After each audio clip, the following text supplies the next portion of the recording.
Farcaster, and welcome. This is something a little different that we're doing. This is our first artist spotlight here for the art with Max Jackson. So what we're doing with this little series is focusing on the artists who fill our Warpcast timelines and really highlighting those sort of Farcaster native artists. And we're starting with Max, one of our favorites. And we'll also be dropping a art piece that goes with this episode, and that will be both of the episode and the piece will be dropped to our new subscribers for our Hypersub. And so there'll be a little bit of crossover here, which is kind of fun. We'll talk about your Hypersub in just a little bit, but good morning, GM Max. How you doing today? Good morning. I'm doing great. I got my little friend. Let me scroll down I was a little. going to say, let's see him. I've got Scoopy here. Scoopy! Hi, Having Scoopy. She's a lap cat when she wants to be. Hi, Scoopy. There's a lot of cats. We like the cats. We like the cats on Farcaster, that's for sure. There's a whole channel for them. I think that was one of the first channels. Very early on.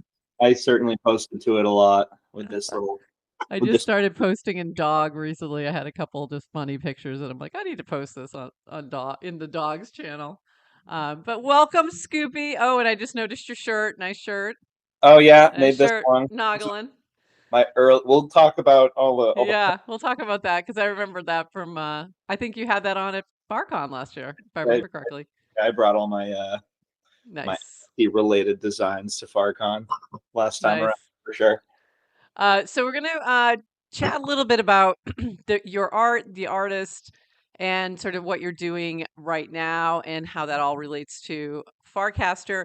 But Max, why don't you tell us just like a little bit of background? How did you get started in art? What different types of art do you do? And let's start there. All right. So I've been in crypto for like 10 years now.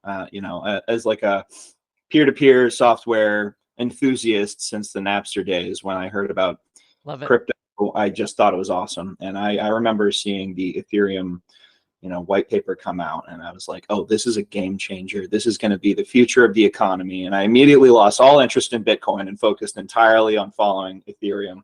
And, I've always been kind of an artist, but my focus was on music. So in those early days, I actually did deploy some social tokens on Counterparty, which is on Bitcoin, and I used it to exchange for services, for like music making services. And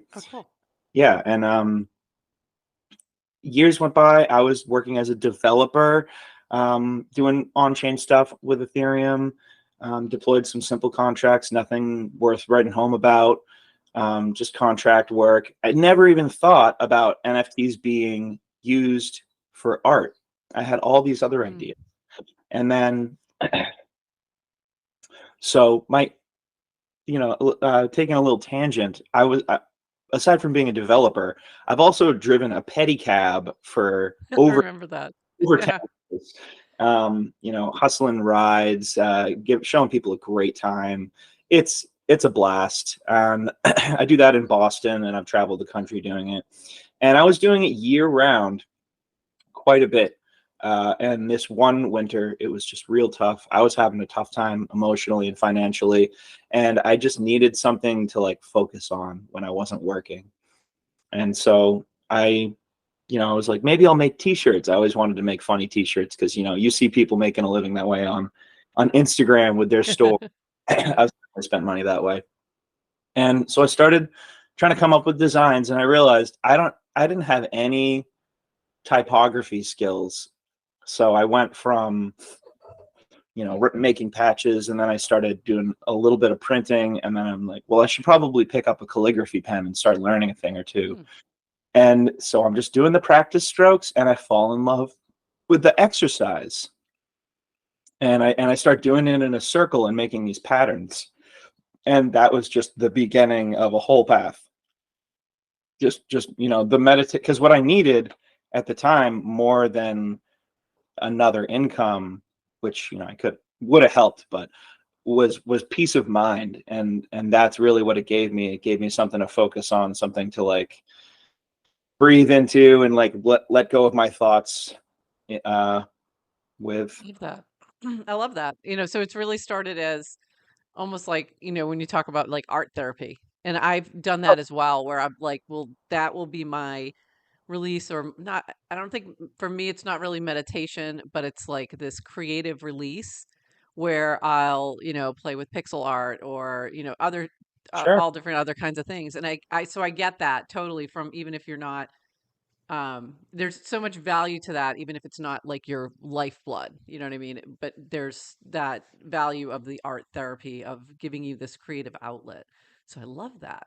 And then I did see, you're still doing some screen printing? Because I did see just recently that you posted something new, latest screen print, full coverage calligraphy over more bleach painted calligraphy. So this is amazing. So tell me about that recent like piece that you just did. Yeah, so actually, this is my first foray into screen printing. This what I'm wearing here. This is block printed, so like Oh, okay. Interesting. linoleum block, and like inked it up, and then printed it on here a few times. And I was doing that back in the day, which was like 7 years ago. But I've never had the access to the facilities to do screen printing until now. And thanks to recent sales and largely Amazing.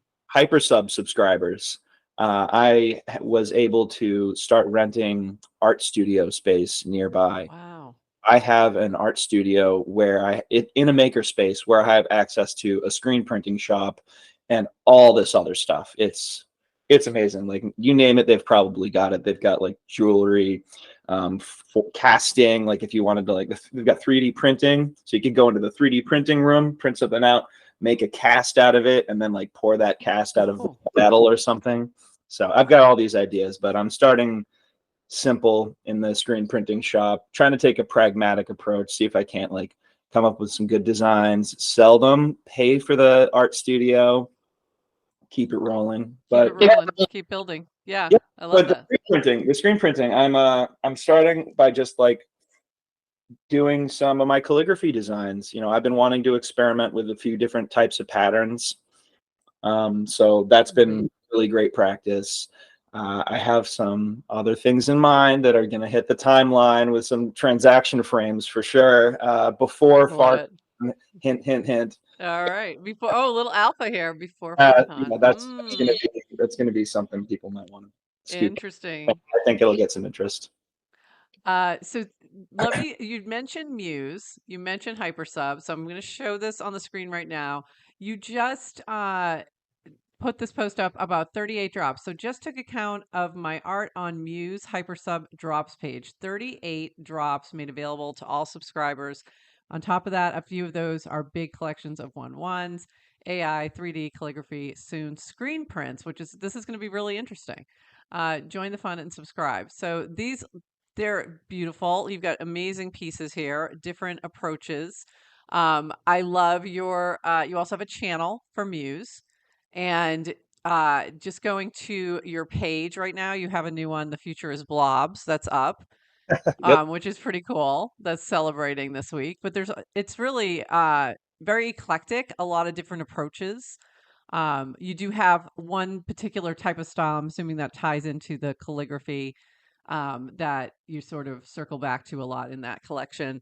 Mhm. Um, so, what are your favorite pieces that you're creating right now? Do you have any favorites from the ones you've dropped on Muse? Well, so I'll say one thing I'm really excited about is Muse Editions #1. Muse Editions is the contract that I do the airdrops through. #1 won one of the Optimism I Heart Art prizes Amazing. in the AI category, and it's one of my calligraphy pieces that is just lightly reinterpreted with AI to give it like that kind of AI. I don't know what you call it. When you see something that's like lightly done with AI and it's got that textural quality, that slightly animated feel. It looks really cool, and I'm really proud of it, and I'm glad that it's the first piece in the collection. And yeah, it won that award. So that one holds a spot Amazing. in my heart. I've done, pure AI, reinterpreted calligraphy with AI to various levels. Synthetic habitats, that's a really cool one. That's just a pure AI collection. I love the idea of taking the physical work and then seeing what you can do with it with AI. I think that really creates that sort of co-creation of, the artist and AI and bringing it to a different level. And I think that's a lot of fun. Yeah, Um, you know what I love about doing that is that it gives a sense of my style. I have a nice continuity in all of these mhm. drops between the ones that are pure calligraphy and looking like they're pure AI, but they still hold that same form that I take with my calligraphy. And there's this just something, there's like a common thread between it all because of where it comes from. But yeah, you asked about which was my favorite, and like, you know, that could kind of, it's hard to say, and it kind of goes back to why I named the subscription Muse, and Oh, it's good. because That was one of my next questions. So yeah, good. I'm just Why did you name it Muse? because I want to just follow my creative path, and what better name than Muse? I'm following the Muse. Anybody who's subscribing is subscribing to that journey, and they are somebody who's going to get whatever I'm making that week. And last week it was a pure AI collection called Unknown Abandonware, which is like screenshots of non-existent shareware games from the 90s. And then the week before that, it was pure calligraphy. And now, just yesterday, last night, I dropped a piece that's just, pure procedural 3D Mhm. animation. And And so, that was the Blobs one. That yeah, was The Future is Blobs. actually, Yeah. last week's airdrop was also a 3D animation loop. So yeah, I think right now, as much as I love all my art right now, what I'm most excited about is just diving back into 3D and like exploring techniques that I haven't explored yet, and just getting my hands dirty there again. I Yeah, love seeing, I love seeing the experimentation. I think that because that can lead to things you build on as you see, okay, this worked really well, or I really liked this. Now, what can I do with it in a different way? So I think there's a lot of fun to be had there as well, which is, and I'm really excited. Going back to the screen printing one, you mentioned that this will be part of a drop for Muse holders also. So will it be like something you can redeem for the physical piece? Is that what you're thinking? Because that's really interesting. yeah. Well, I have a few different thoughts on that, and it's kind of my my procedure towards like how do I decide these things is a lot like how I decide what art to drop, which is I just Yeah. kind of like I follow the muse there as well. My strategy changes every month as far as how I distribute art. So one thing I was definitely planning on doing is giving away some of these shirts through a raffle. Oh, cool. The last raffle we had was like pretty big. We had a lot of prizes. I gave away some mainnet NFTs that I'd made. Ooh, One mainnet NFT, fancy. I know, one single edition, and then 3 editions of a piece called Social Liquidity, which was a remix of artwork by Tomato, who, Oh, cool. speaking of procedural 3D artworks, that guy makes some amazing stuff. All of you go check out Tomato on Farcaster. He's awesome. Very cool. And then And some other. I think your tech background too and your developer background really plays well into obviously into blockchain art and crypto art and AI art because you have an understanding of, the tech side of it, but can then roll into the art focus as well and pull those together. And I think that's exactly what crypto art has an opportunity to do is to use the tools just like we use paintbrushes, just like we use whatever, but having it not replace the artist. And I want to talk a little bit about my background and what this is all about, which is the new crypto art channel that you launched, and the DAO that you're going to be launching. Yes. You haven't launched it yet, correct? No, it's launched. We It's have our member. launched. All Yeah, right. we're already writing up our public documents and talking Wow. steps. So let's talk about that. How did you so you launched the channel, Crypto Art channel. What was the inspiration behind that? And then let's talk about the DAO, how that developed, why you decided to go in that direction. So for anybody who is an older Farcaster user, they know that there was not any dedicated place for people to post their NFTs, let alone shill their NFTs. And I arrived a year ago as an NFT artist thinking, oh, this is the absolute solution for us. We need to get away from Twitter. We need this crypto-centric platform. Look, there's an NFT tab on my profile. How cool is that? That's perfect. They must be building up this and that. And I was so excited. And then, you know, unfortunately, it became apparent that the artist community was not the demographic that DWR and the team were focusing on. And you know, that's okay.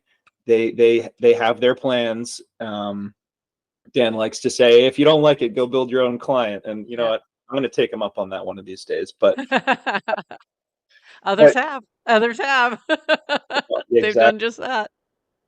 Um, Well, I think it's important to know that, you know, if we go way back, you couldn't share images, oh, I right? wasn't. For a while. That was, oh yeah, no, there was no images either for a long time. So then that got added. And that, so it's been like step, step, step, step. So to your point, like if you were an artist coming over to Farcaster really early on, you couldn't even share your art. Like there literally wasn't a way to do it, like in terms of the visuals. So yeah, I mean, it's definitely something that's, I think, evolved, but also what I've loved since mints were incorporated, like since you could post within, you know, if you posted something, or first it was just from Zora, where you could mint with warps and you get now you get a frame, but minting with warps and having the Farcaster team do a monthly drop and highlight an artist, I think has been another step in the right direction of focusing on the artist now. But I love that you started, you know, start your own channel. Start your own channel, you know? I had to. The day that they launched permissionless channels, I ran to my computer. I was like, I created that channel.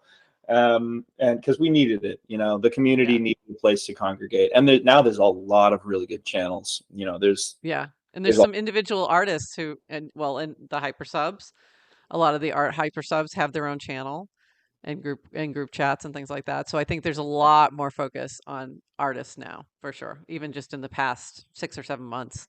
So, which is amazing to see.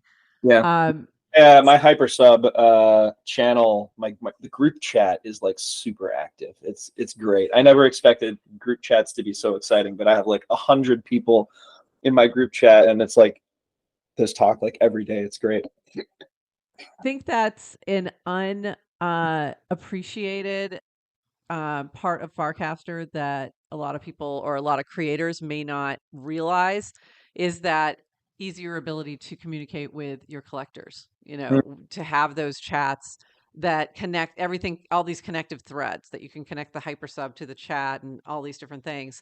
And I think as those grow more and more, there's just more reason for artists to continue to drop their work as NFTs and have those connections. I think that's important. Yeah, and you know, one thing that I have to say, just it's like a little promotion about Hypersub for the artists. It has helped me find the artists who, not the artists, the collectors who are really the most passionate about what I'm doing, like the return collectors, the super collectors, whatever you want to call them, and rope them in, get them into the group chat, start talking with them more and like getting feedback, or just, you know, usually those are the ones who are just like, we love you, whatever you do. And Yeah. you know, that's what I want to hear. Because without that, without having a way to like get in touch with those people, then you're just going to have the like, where's the liquidity community who Exactly. Yeah. They oh, just want the number to go up, and you want to connect with your, you want to really connect with your real collectors, which yeah. is great. Yeah. And so what really helped me start there was when I first started the Hypersub, especially, I would grant a free month to people who collected my work that month anywhere, even if it was a free mint on Zora. I would airdrop them a free month of the Hypersub to see if it stuck, and it did for a few people. Most didn't, because you know the problem there is if they collect on the Zora L2 and then I airdrop them on the base L2, like some of them just aren't going to bridge. They're just not going to Right. make that Yeah. effort. So, I think that'll get easier with time because I think more people are on multiple chains now. But I think, we're talking about most of the OP Stack L2s really weren't active, didn't get launched until August. So this is pretty new. oh, So yeah, I mean, we're not even at a year yet, less, So I think as people get more of the other types of ETH in their wallet, it'll get easier for those cross-chain things and Superchain. Superchain is supposedly coming, so. oh Go ahead. yeah. Go optimism. We'll I see. guess I don't know the specifics about what Superchain is, aside from just a lot of L2s. I think Um, it's the idea that it'll be easy to cross between them because they're all built on the same tech stack. oh So yeah, that's the that idea. Yeah. that'll be Which, huge for sure. yeah, that But would help. subject suddenly on you back to Hypersub. We were talking about Yeah. crypto art, Yeah. DAO. Some other, We're jumping all around. let me finish talking about the crypto art DAO, because that's going Yeah. to be awesome. So yeah, I created the channel for that reason, for the reason of just like having a place for the community to congregate, and like, you know, uh, I created it myself, and I thought I would be valuable if I did that, because I'm not going to like gatekeep the channel. I'm not going to go feature popular artists over up and coming artists, or up and coming. Everybody's up and Up and coming except coming. Yeah. the popular ones. Uh, I'm up and coming, and I've been doing this since 2020. But what are you gonna do? Um, yeah, and so like I created the DAO after talking with Proxy Studio. I'm in his Hmm. Hypersub, and that's actually, if you like getting alpha, or if you want to like talk about up and coming projects, his is a really good sub. His is I get the most value of Hmm. out of all the hyper subs, aside from the artists that I love the most, and I always value getting those drops. But yeah, so Proxy Studio had this thesis on channel DAOs, and he wrote an article about it, which I linked in my announcement article for the DAO. Which anybody listening, if this interests you, you should go read that article. It's very brief, and it explains all of the operating procedures that we're starting out with for this DAO. So yeah, he said every channel should have a DAO wallet for the community to participate in, and I thought that was a really great idea.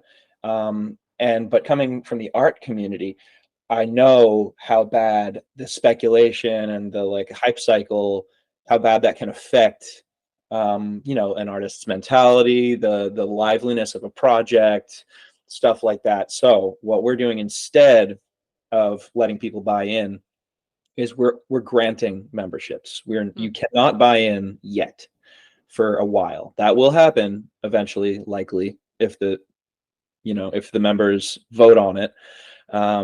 But for now, we're just going to be granting memberships, 1, 2 at a time, probably on like a weekly basis or so. And so our operating procedure is basically going to be put a mint up, mint it via the DAO wallet, Hmm. feature that on the channel, incentivize it, give people reason to collect it. Like if you collect it and you participate, then you, excuse me, then you get access to this or that.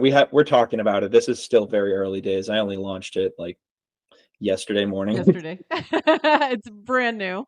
I actually launched the DAO like over 2 weeks ago, and I've just been like getting, you What know, tool? What is it based? Is it Nouns Builder or something else? it's on Party Party party.app. DAO. Okay. Yeah, which is great. And I've been talking. I had a meeting with like the entire party team, and they were like talking Cool. about all the ways that this could be good, and they really And sold. they were doing a connection with Hypersub as well, and a way that you can a party DAO could buy a subscription, and I think there was also another way to go the other direction. Johnny had just posted something about that I did not. very recently. So look I, at Nonlinear's profile. I can't remember where it was, but well, yeah. So that's why I was thinking you did it. I was like, oh, it's connected with the Hypersub. that's new. They might have teased that, but I didn't get any details about it.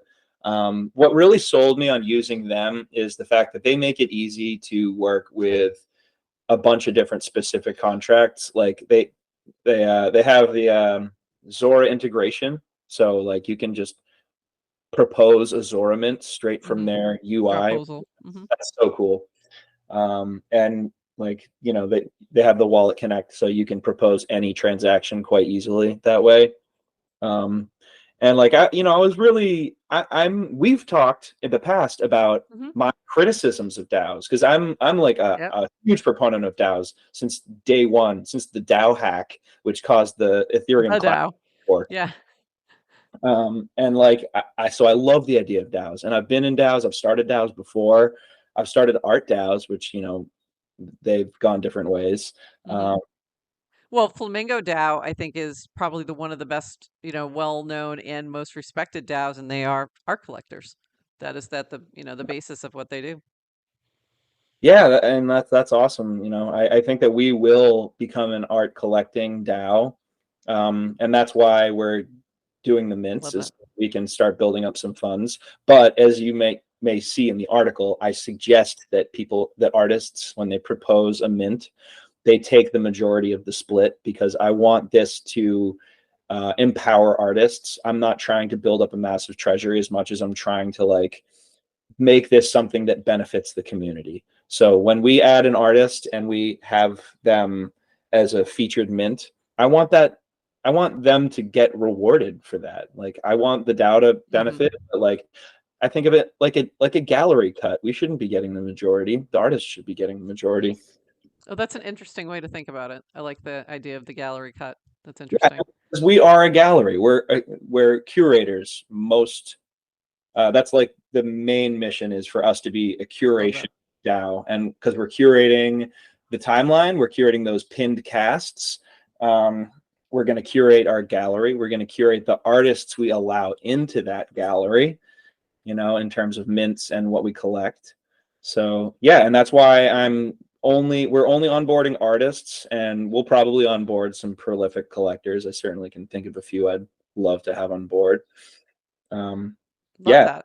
and Love it. that's why we're not selling memberships. But when we do, it's going to be at a reasonable price, and it's gonna have a limited voting capacity, because we're not gonna like let anybody take over the vote and like start ejecting funds or anything like I believe in a veto. I really do. that. It's Especially early on. Especially early on. yeah, It's and a important. lot of people are like, oh, you say you want decentralization, but you hold this ultimate veto power. That's a good point. And like, I know that the people who I've brought in can trust me. That's not to say that everybody can trust me. That's not to say that I'm inherently trustworthy. And in the future, we've already been talking about this on the timeline, but in the future, we're probably going to try to like split that Hmm. responsibility. And like, if it's possible, I don't know what I the always think that's helpful. Well, you could always give the veto to a multi-sig as yeah, well. exactly. That's Yeah. what we're kind of Yeah. leaning To a towards. safe. Yeah. Yeah. But you have to be able to do it early on, because DAOs are very easily attacked, especially as soon as they have any significant amount of funds. People will find you, and you have to protect it. Even, And that's why I held the power in my hand. I was going to split it with another person in particular, but I noticed that they weren't as active on the timeline. Mhm. And like, if 24 hours go by and they don't check and they don't like Right. sign on that veto, we lost our funds. So like, it's really just for safety's sake, because I'm Yeah. chronically online, so I can check those proposals. Well, this has been awesome. We're going to start to wrap up, but I have a few fun questions for you that we always ask our guests when we're doing a guest interview. We have some little fun questions because you said you're chronically online. Like, this is perfect segue. This is a question Adrian always asks. She always that, because we're in this sort of environment that's all online, we're making friends online. Who was your first online internet friend?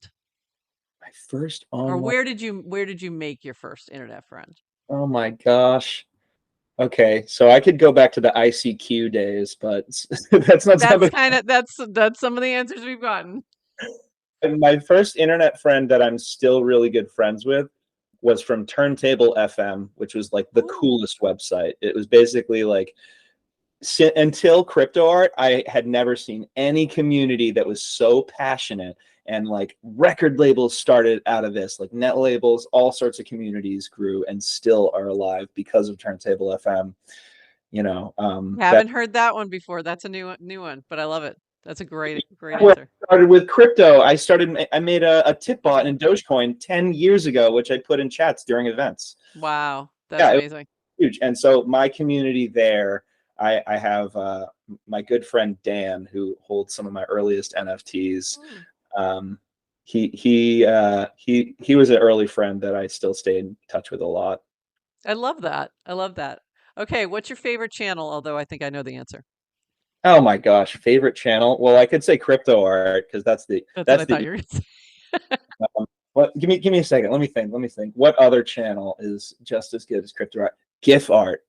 Ah, GIF okay. art. I don't GIF. So GIFART. Yeah. Nice. All right. Kiwi skin on or off? Oh my gosh. Kiwi skin on or off? I take the skin off before I eat the skin. Okay. Do you actually eat the skin? No. Okay. But I did at Wait, FarCon what? last year. That's so funny. So we're gonna see you. You were at FarCon last year. I just want to do this as we wrap up. You're gonna be there again this year, from what I understand. Really looking forward to it. There's gonna be an art. It looks like I just saw one of the side events is focused on art, so that'll be fun. And what are you looking forward to most? I'm looking forward to seeing everybody and having great conversations because that was the highlight of last year. Same exact thing. And we're going to wrap there. This episode's going to drop the same day that we drop the special piece. And I don't know if you want to give us any alpha or anything, or say anything about that. I don't think you may not even have it done yet. But it was funny when I was talking to you about this. I was like, I want you to just do whatever inspires you about, Farcaster or the words GM, the initials GM or anything like that. And I was trying not to give you too many guidelines, and you're like, I think I need more guidelines. And I'm like, no, I don't want to give it to you. I want you to be your creative self. So anything you want to talk about there, or what we could expect, or what you're leaning towards? Just like with my subscription, I'm following the muse on this one. I have a few ideas that I'm kind of toying with, but it'll be a fun one. It'll be a little experimental as usual. Love it. Absolutely love it. So I'm looking forward to that. That's it for us. Thanks so much, Max, for taking this time.